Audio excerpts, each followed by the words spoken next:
Mahakama ya Nigeria yamhukumu kifo mfanyabiashara wa China kwa kumuua mpenzi wake Kulthum Sani. Mahakama ya nchini Nigeria imemhukumu kifo mfanyabiashara wa China baada ya kupatikana na hatia ya kumuua mpenzi wake Kulthum Sani hapo mnamo mwaka 2022. Frank Geng Korong alipatikana katika chombo chake baada ya kumchoma kisu mara kadhaa. Mauaji ya mwanafunzi huyo wa chuo kikuu mwenye umri wa miaka 22 yalishtua wa Nigeria, na tukio hilo lilifuatiliwa kwa karibu sana.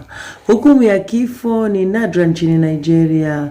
Korong ana siku 90 za kukata rufaa dhidi ya. Akizungumza kwa niaba ya familia kaka wa mwathiriwa, Sadiq Sani alieleza hukumu ya kifo kwa kunyongwa iliyotolewa na mahakama ya Kano kuwa ni haki.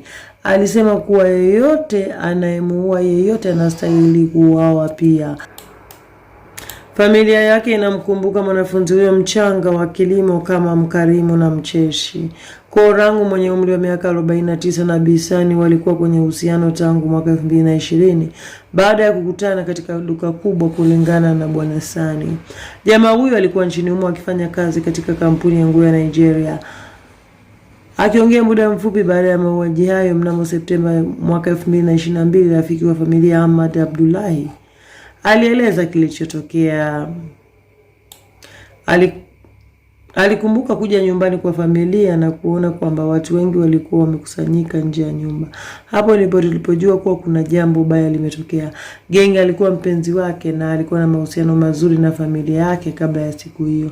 Kabla ya tukio walikuwa na matatizo, kwani hawakuwa na mapenzi naye Geng hakutaka kuachilia.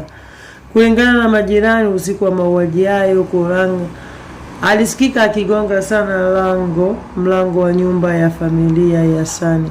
Mama yake Sani alipofungua geti alimsogeza pembeni na kumkimbilia moja kwa moja chumbani kwake huku akifunga ndani. Kelele na vilio vyake vilivutia familia hiyo, na kabla ya mtu yoyote kuvunja mlango kumsaidia, alikuwa amedungwa kisu mara kadhaa.